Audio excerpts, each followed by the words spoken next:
The following program is brought to you in part by the film Backdoor Channels, The Price of Peace.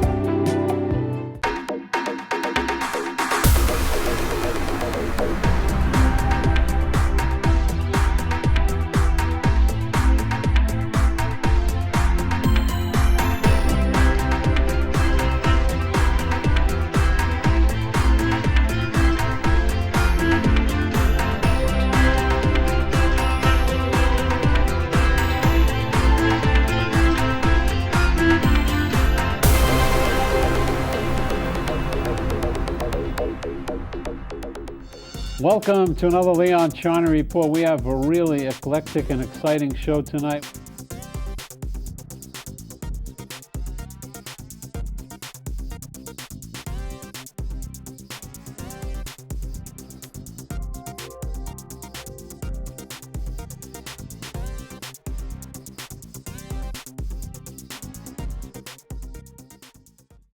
You know, there's one bigger game than war.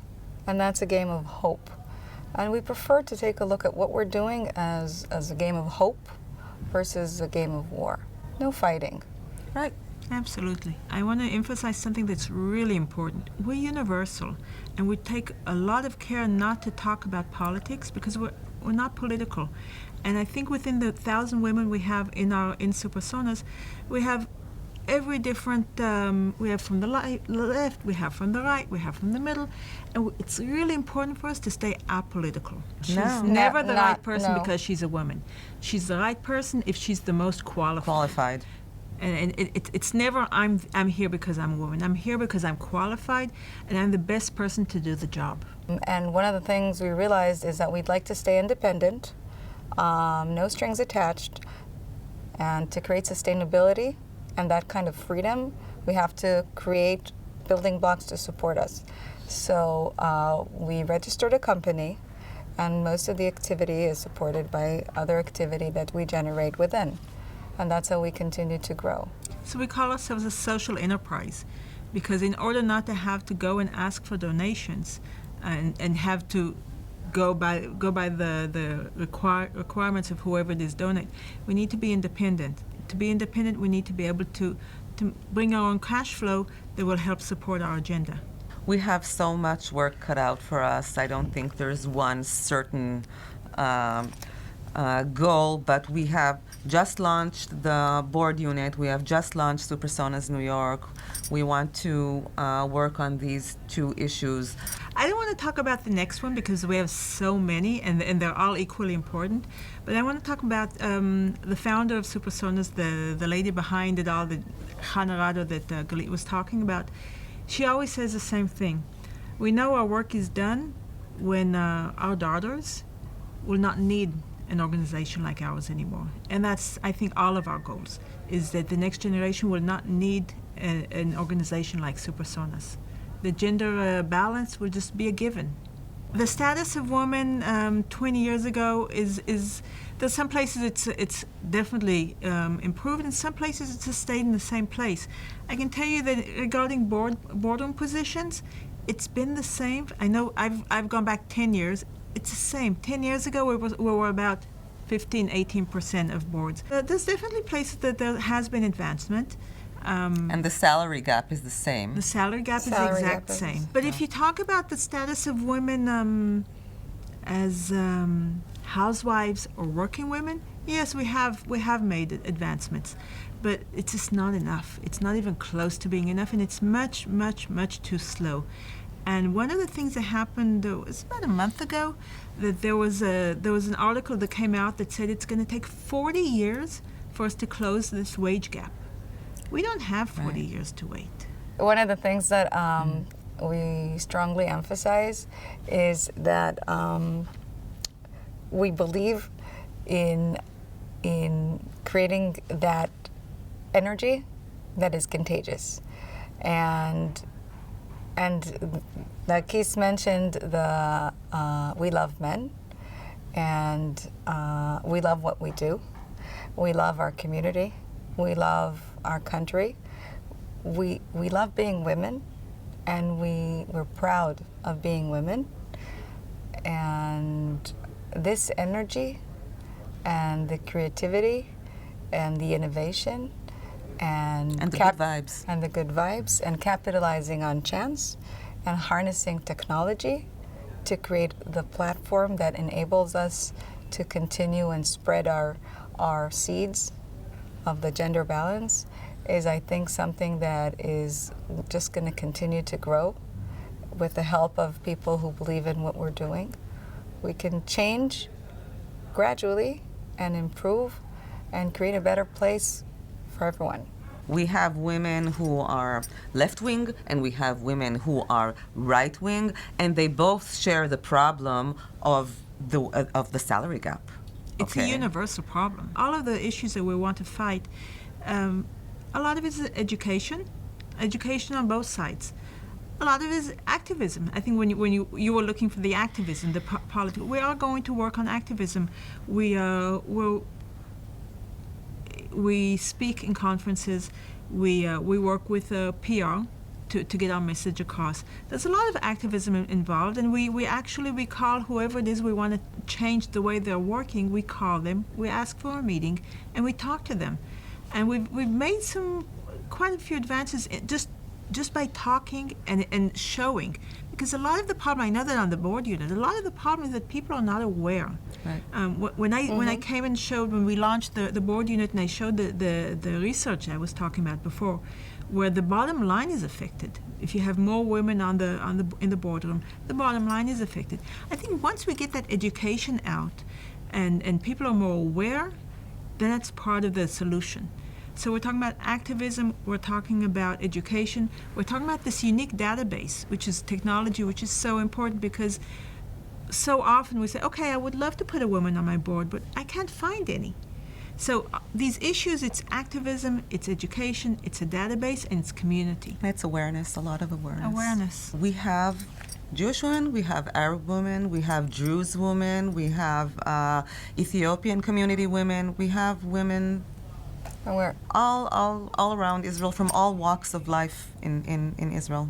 I think that as long as the woman fits the profile, it doesn't matter where she's coming from, and it doesn't matter if she is Jewish or Arab or Christian or Muslim or Ethiopian or Bedouin. If she fits the profile, then she is entitled to have her own page, and she is more than welcome to work with us in our ongoing community. And the more the merrier, and I think we would like Supersonas to be as diverse as possible. Absolutely. Yes. Absolutely. One of the most important things that we do, and we not only have 1,000 people in our closed community, is also on Facebook. We have close to 5,000 people, and we're growing as we speak. Followers that help us monitor, help us raise the awareness, help us tell us about future conferences where they see that there's a very strong gap between the number of women and represented and men. So it's something that is starting to catch on, and with the help of our growing community, we have the ability to create a better impact and an efficient impact. The community is the essence of this whole thing, and without the community, we are nothing.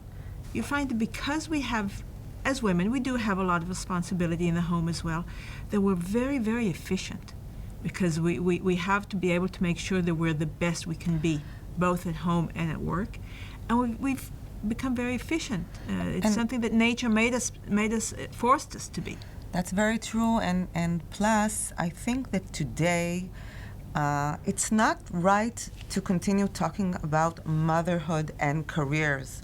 We have to talk about parenthood and careers, because for the past 10 years, I think, men who are fathers have become much more dominant in raising their children, and fathers also would appreciate an afternoon off from work to spend time with their kids. So I think the issue is family and career, and how to create not necessarily a gender balance, but a balance within the family in order to pursue your career and be a good parent figure. Women bring unique and different things to the companies, the boardroom, the economic world. We're unique and we're different. We're not better, but once you balance the two, the women and the men, it's just a better solution.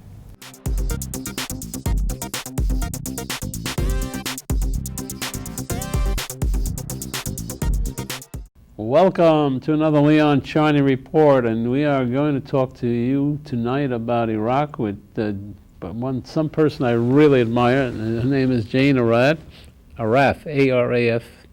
She's just come back from Baghdad. She goes back to Baghdad. She freelances for NBC. You've seen her all over the world. She's on television a lot, and we're going to really try and see if there is any kind of solution to the Iraqi problem. But from her, we'll find out, first of all, what's going on. Jane, after that long speech, you're going back and have an easy time in a place called Iraq. So we have Sunnis, we have Shiites, and we have Kurds. And how many times have you been there now? Probably actually literally too many to count, because I actually lived there. I opened the bureau for CNN and worked for CNN for 9 years in Iraq, and I've been covering it ever since then, except for a year that I took off and spent at the Council on Foreign Relations. So I've really been covering it since 1991. I've lived there longer than anywhere else my adult life. You feel comfortable there? No, no one feels comfortable there. I would like to find one person actually who feels comfortable there. That would be a good story. No, it's unpredictable and it's dangerous and it's endlessly fascinating and it's really, really important, which is why I keep going back. What do you find so fascinating? Gosh, the Sunnis, Shias, and Kurds that you mentioned are just three of dozens of ethnic groups, religious groups, that incredible, I know it's an overused word, but that incredible mosaic that makes up Iraq.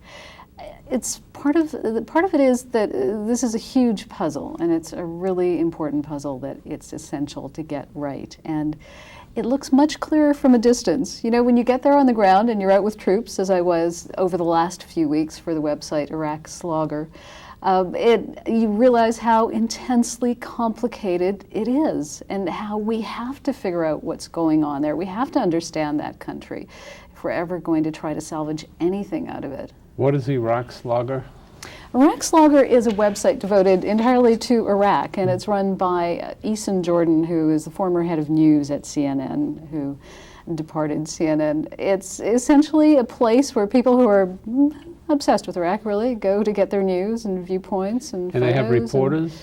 They have very few reporters, but I went there for 5 weeks. Eason hired me for CNN, and I went out there and spent time going to the neighborhoods that I used to go to, seeing commanders I covered at the start of the war, talking to Iraqis in the streets. It was a wonderful opportunity to actually go out and try and figure out how this surge is working. So if people want to see that, where they go? Slogger.com? Yep, www.iraqslogger.com. How many hits do they get, visits? That's an excellent question, and Eason would be able to answer that because he's a technical sort of guy as well as having incredible news background. I'm not sure, but Wow. I would sum it up by saying it's a not huge but quite influential audience. You think the president is watching? You have no idea. I kind of think if the president were reading more about Iraq and watching more about Iraq, perhaps we would have seen different strategies. Really? Don't you think? I think if the Pentagon were listening, they would have had better strategies about once they took over. I mean, it's incomprehensible. I've been in Israel since you and I interviewed we talked rather. And I talked to a lot of Israeli generals, and they find it incomprehensible. They're not talking about whether the war was good or bad in terms of Israel's policy, but that there was no plan after. I mean, this is not a banana republic. This is the Pentagon. And you have to know that when you're into a religious fight and you're fighting different factions, how are you going to control these people? And so for them to be remiss in this is incomprehensible to everybody. And if you walk around the streets, you say George Bush, what's the reaction in Iraq rather? What's the reaction? You know, it's changed quite a lot. I mean, initially, as you know, in 2003 when they toppled Saddam, he was a bit of a hero in some places. And then the overwhelming feeling now of Iraqis is they can't really believe that the U.S. has made such a mess of things by accident. They believe this is a plan. For the most part, Iraqis believe that this is all according to plan. It's logical to think that way. It's a great Middle Eastern conspiracy theory. But what's the conspiracy? To take over oil? To take over oil, to keep Israel safe, they're sort of, the jury's out as to whether there was ever a hope of fostering democracy, but that certainly has not become the democracy that the United States thought it would be. Can people live any type of ordinary life today? It's kind of extraordinary that one of the things that jumps out at you when you go into neighborhoods in Baghdad is that in places where there have been car bombs, just a few blocks away, you will actually see streets full of people shopping and children going to school. I went to one neighborhood, and this was in the middle of a clearing operation where the military goes in and they capture or kill insurgents. And there are tanks or Bradleys or Stryker vehicles in the streets. And it's, you know, to the ordinary bystander, it's a really scary military operation, and it's scary. We went to one house, I was with the soldiers, and there were two young women who had their books in their hands, and they were all neatly dressed, and they were setting off for school. They were intent on getting to school because they were writing their exams, and they didn't know whether school would be open, but they were going to walk for an hour through a war zone to get to school. And you do actually see things like that, people clinging to normal life because there's no other option. The Iraqis who can leave, for the most part, have left. It's not so easy to leave anymore, and it's not so easy to stay. Where do they go? Jordan mainly? Some of them go to Jordan. It's hard to get into Jordan. A lot of them go to Syria. You can't really work in Syria. The ones who had money have gone to the West. They kept their money out of Iraq. A lot of people are trapped. A lot of people go to the borders and they're turned back. It's one of the tragedies of this war. Wow, I got so many things to ask you. Is this Prime Minister really effective at all? That is such a great question, and it is probably one of the key questions, because as the military keeps pointing out, there isn't a military solution, and it's really apparent on the ground, because in places in Baghdad where the soldiers are getting rid of insurgents, and in a best case scenario, there are Iraqi police to come in and replace the American soldiers. It all comes down to, is there a functioning government? Is there a government that people can turn to that they believe is an honest government? And on a much more basic level, is there a government that's actually sending the food rations to that neighborhood? Is there a government that's providing electricity? Is there anything concrete? And in a lot of places, the feeling is, and there's evidence to support this, I think, that in Sunni neighborhoods, a lot of that stuff isn't getting through. In Shia neighborhoods, which might support the majority Shia government, it's getting through a lot better. How strong is General Petraeus that everybody seems to have a favorable opinion of this man, and even Democrats do? I mean, they all seem to have a lot of faith in him. Have you met him? I have, yes. I've covered him for years. And what do you think?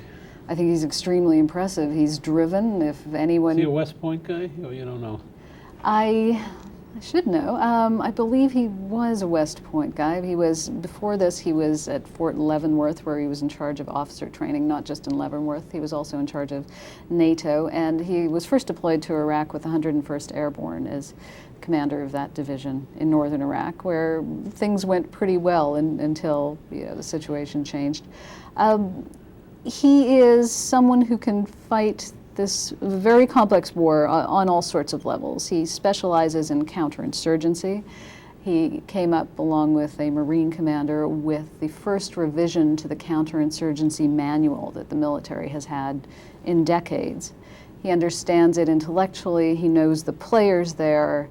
He is immensely hardworking, gets up at 5 every morning, goes running, just keeps up an astonishing pace. Having said all that, it may actually be out of his hands to be able to influence things very much. Where do these people live? Do they live well, the generals, or not so well? Palaces? It depends how you define living well. They work all the time. They work incredibly hard, not just the generals. He has a huge staff there, doesn't he? Pretty well. Well, it's the military system, right? So you don't get sent off on your own. But if you sit in on these meetings, which I have had a chance to do, there's, for instance, a morning update where General Petraeus gets reports from all the commanders around the country. And this happens almost every morning, and it's phenomenal the range of issues that they're dealing with. You'd think, okay, it's the military, they're going out and fighting. They're not just going out and fighting. They are worrying about trash pickup. They're worrying about electricity. They're worrying about whether the local government council is meeting that day. They're trying to get economic reconstruction projects going. They're worrying a lot about media. They're worrying about how they're perceived. And so it's not just a never-ending task, it is something that is so complex, and it requires diplomacy and military savvy and all of the rest of that, that it's something that you just can't escape from. When you talk to the soldiers, do they think they're fighting for something? I mean, that's a great question too. I have found, having covered this from the start, that there's less of a conviction. Yeah, the mission. They always talk about the mission.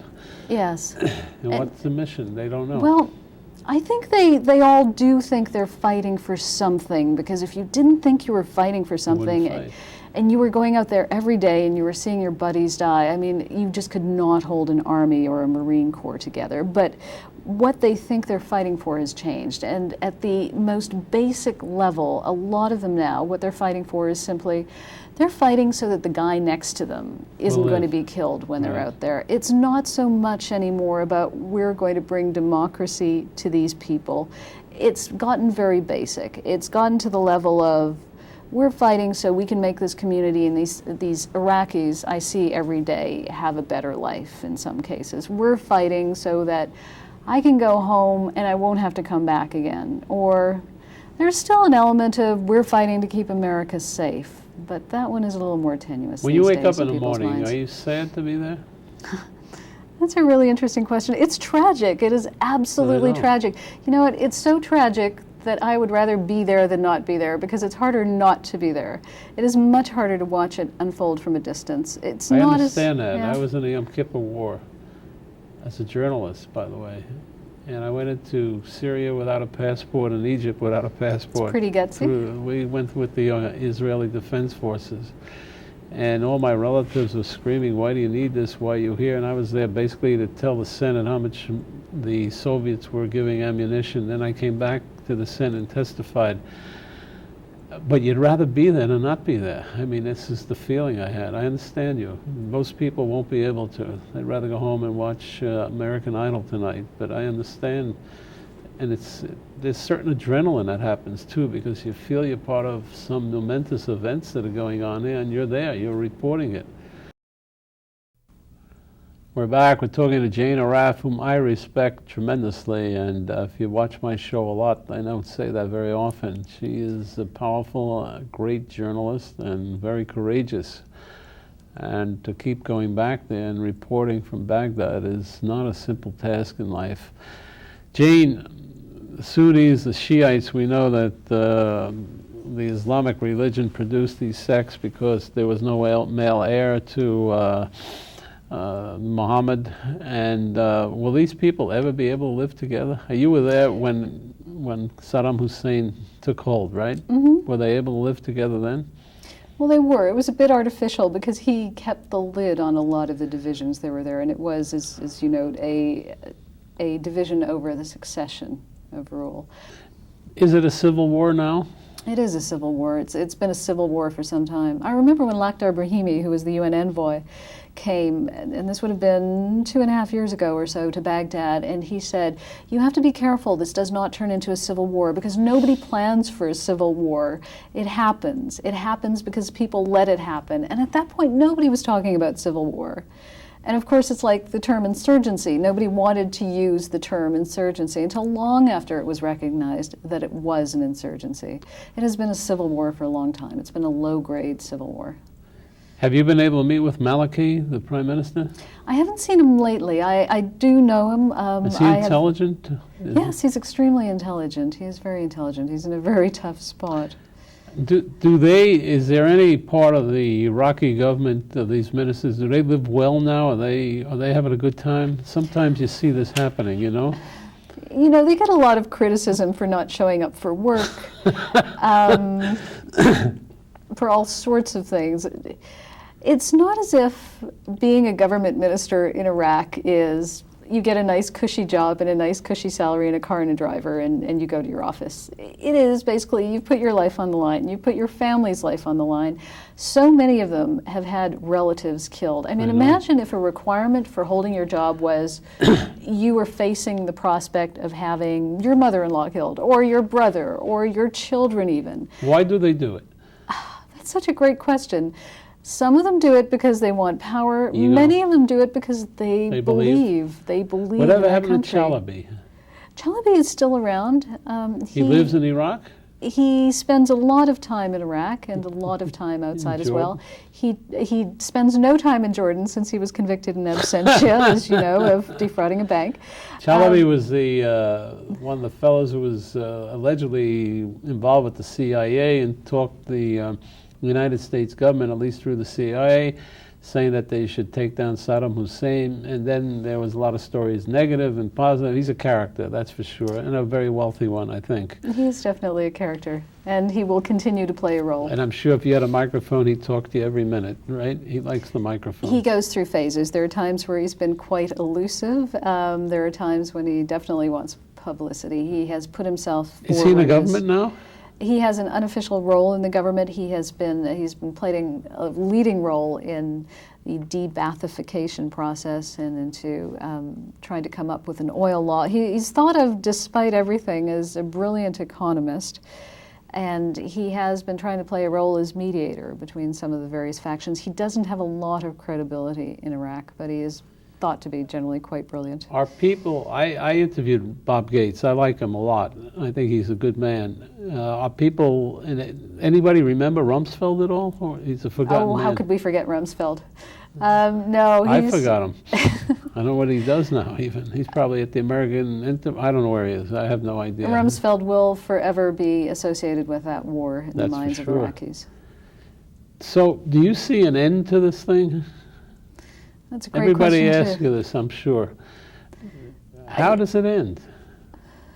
You know what? Stop. Why did it begin? That's an even tougher question, I think, because if I were to try to answer, how does it end? I won't be proved wrong for a long time, but why did it begin it caught so many of us by surprise, and probably the more naive among us, but as to how it will end, there's a perception that's really entrenched in Iraq, among the Iraqis and among the military, from soldiers on the front lines all the way up to top commanders. And that is that the troops are going to be pulled out, that starting next year, they will begin a drawdown. And not everyone feels that's a bad thing.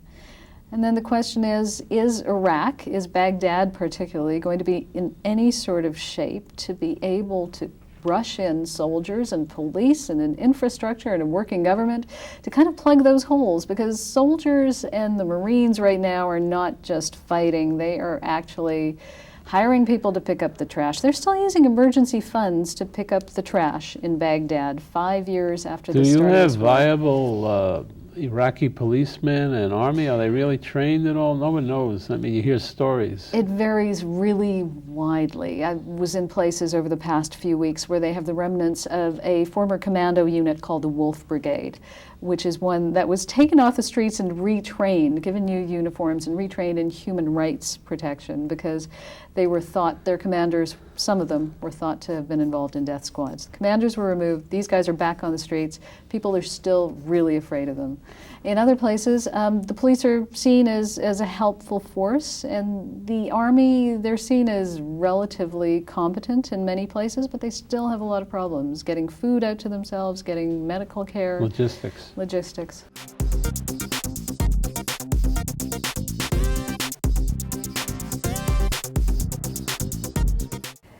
My name is Michal Hatuel-Radoshitzky.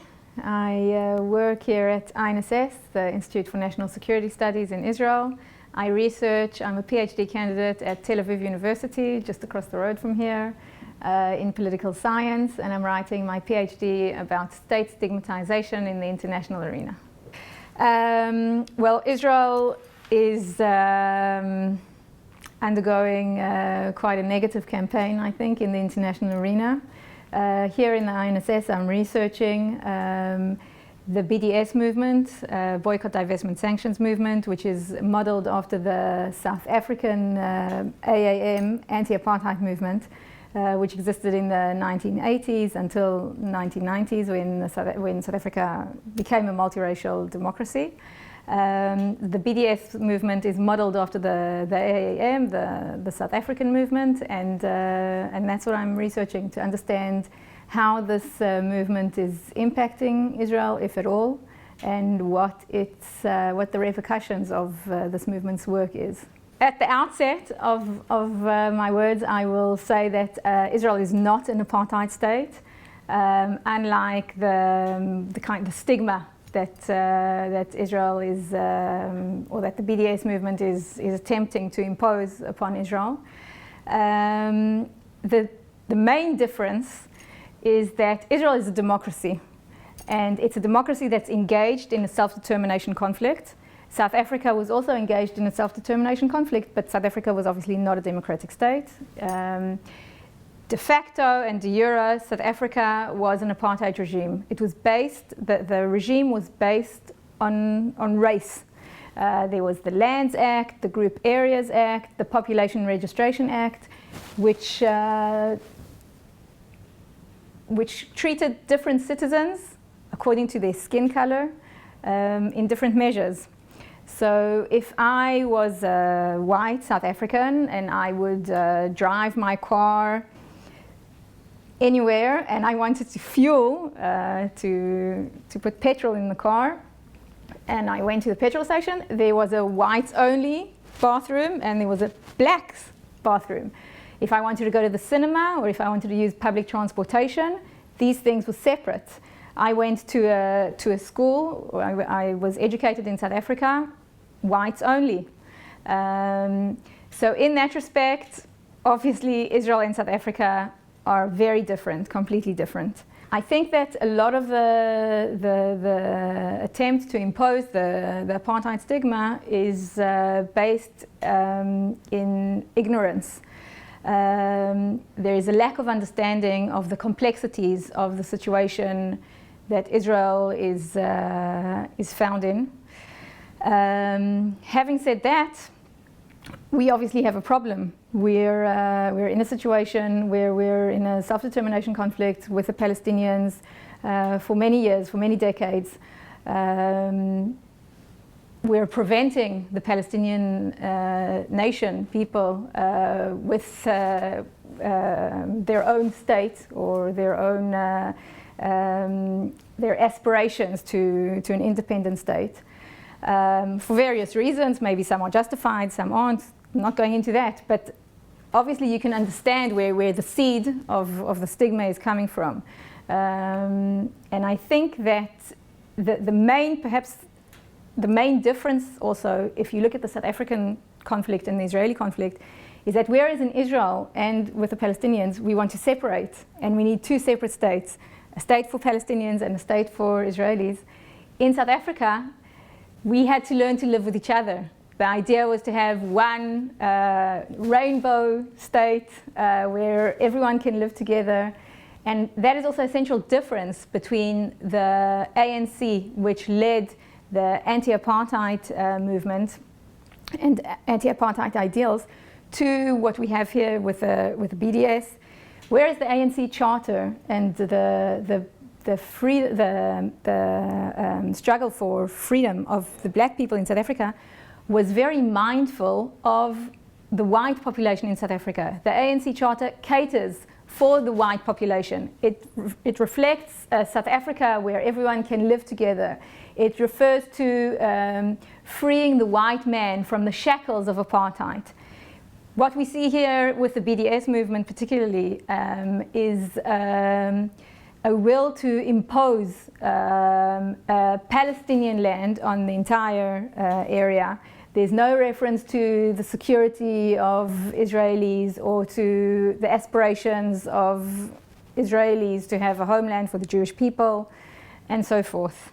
I think at the end of the day, we have to see how this is affecting Israel, not only at the bottom line, at the balance of Israel's trade and so forth, but really Israel's image in the international arena, how we are seen, which I think affects a lot of fields that it's very difficult to measure by numbers. How do you measure strong power? Do you measure strong power on the campuses? Is strong power for Jews not to feel safe and secure in campuses? Is strong power legislation? Is strong power boycotting? Or perhaps when Israeli artists go around the world, which countries they suffer the most from disturbances? Or perhaps one of the central power areas is when artists want to come to Israel and then they undergo attacks. So it's very difficult to measure. I looked at Israel and South Africa, and I looked to see how they have been perceived in the international arena in different eras. Obviously South Africa in the 1980s, and Israel, we're experiencing the problem today. And I tried to flesh out specific things that are in common to both states and things that are different. I think that what happens with the Israeli case is that we have three things that are working against us. The first thing is that we're locked in a self-determination conflict with the Palestinians. The second thing is that there is a very active civil society which is operating in a very strategic manner to boycott Israel, to impose a stigma on Israel in the international arena. It does this systematically. It's a movement that's been learning from its mistakes and has been consistently engaged in the learning process and improving its tactics. And the third thing is that there is a lot of media attention. The world is very interested to know what's happening here for various reasons. There's extensive media engagement in our conflict and in what's happening here. Those are perhaps three things that are working against us. What's working for us, and this South Africa didn't have when it was completely stigmatized, is the first thing is the very, very strong US-Israel alliance. Israel is also a strategic asset for the United States in this region, and we are certainly benefiting from a very important strategic relationship for both sides. By the way, South Africa and the United States also had a very close relationship until the AAM completely managed to sabotage it, and President Reagan had to abide by the different both Republicans and Democrats that managed to pass the CAAA, which is the Comprehensive Anti-Apartheid Act. That happened in 1985, and then the United States was actually forced to, against President Reagan's will, was forced to sanction South Africa. And then the world aligned behind that, and the Brits and Japan and so forth. And then it's like a pile of cards that went down, and South Africa was heavily stigmatized. So that we're not there. And then the other thing that we have working for us is the moral grounding. As I said at the outset of my words, Israel is a democracy, de facto, de jure. You can speak, perhaps it's not a perfect democracy, there's perhaps discrimination, there's a lot of other faults, but Israel is a democracy and it's not an apartheid state. Those are the two things we have working for us. I think that the most meaningful and effective action is Israel's engagement in negotiations or in active, proactive steps towards a two-state solution, which is the internationally agreed upon solution to the Israeli-Palestinian conflict. Our Prime Minister Netanyahu, has said in the past that he's for that solution, and I think Israel needs to take active steps and show not only a will, I can't find a better word than just simply a proactive attitude, take measures on the ground, and I think that will open a lot of doors, and it will literally pull the rug under the feet of anti-Israel people who are claiming that we don't want to do anything other than conquer and occupy. The idea of a confederation is an interesting idea. It's something that needs to be explored. Ultimately, the two-state solution, I think, is the best solution because I think that Palestinians need their independence. Israel also needs to have secure borders, and it's an internationally agreed upon and recognized solution. If, at the end of the day, the two sides, not America and not Israelis and Palestinians, will decide together that the best situation, that the win-win situation here is a confederation, then so be it. As long as both nations have an independent state, have secure and recognized borders that either side is capable of protecting, I think that's where the issue is. I think there's been a perception for very long that the Israeli-Palestinian conflict affects the entire region, that it affects the stability of the entire region. We've seen lately what's happening in our neighbor Syria, that there's a lot of things, regional trends, ISIS, we have a lot of different phenomena that have come up and have sprung up completely detached from what's happening to the Israeli and Palestinian sides. I don't doubt that it certainly is a key issue in the region's stability, but it's not the only issue. The media focuses on our story, I think, because it's a drama. It's interesting, and it's a story that's running for a very, very long time. And as such a story, it's interesting. I think also Israel is obviously, just as South Africa, by the way, is very different from its regional neighbors, and that attracts a lot of interest. So there's always been anti-Semitism, and there will always be anti-Semitism. And a lot of what fuels the BDS is anti-Semitism, but it's not only that. It's certainly, I do certainly believe that the Israeli-Palestinian conflict, the conflict for self-determination that we are engaged in for so long without anything or any process at the moment, also for a very long time, is something that fuels the international environment vis-a-vis Israel.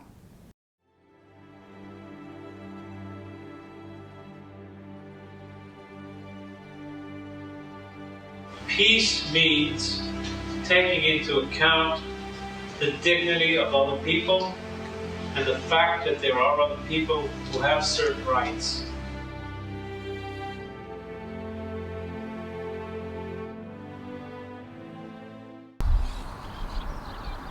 Welcome to the Charney Resolution Center. Today we're speaking with Dr. Sapir Handelman, a co-laureate of the Peter Becker Award for Peace and Conflict Research. The most important thing is to try to start pushing the train of peace forward, that people will speak about it, to do it. Then we can speak about the details. You know, in South Africa, to establish CODESA, for 2 years they negotiate talks, how it's going to work and how it is going to be the decision-making process. Let's get to this position, and we just put something on the table. So what are you going to talk about today? I'm going to speak about a revolutionary peace process, how to create a peacemaking revolution in the Israeli-Palestinian situation. A revolutionary peace process? What do you mean by that? Meaning that one of the missing components in almost any peacemaking initiative is the involvement of the people. Our idea is to establish a major Israeli-Palestinian public negotiating congress that can involve the people and press the leadership to reach agreements. Have you already tried to do a congress of this type? Yes, we've been doing experiment or small-scale Israeli-Palestinian public negotiating congress in different locations to demonstrate the peacemaking power of a major congress with political power. We took Israeli delegation, Palestinian delegation in front of audience. We give them 5 sessions to reach peace agreements. How were the results? Do you expected them? No, I was surprised because I couldn't believe that in such congresses people reach agreement, and it's turned out that almost every congress they succeeded to reach agreements, and this includes people from all the political spectrum. However, if it is not going to develop and to evolve into a major public negotiating congress when representative of the Israelis and representative of the Palestinians, let's say 120 delegates, are sitting in front of the Israeli and the Palestinian public and negotiating peace to involve the people, it's going to die like almost any peacemaking initiative. So why is it important for you to be here in the Charney Resolution Center? First of all, it's an educating center for kids, and education is very important. And second, it's an honor. Leon Charney is very well-known peacemaker, so it's my honor and pleasure to be here. See you next time at the Charney Resolution Center.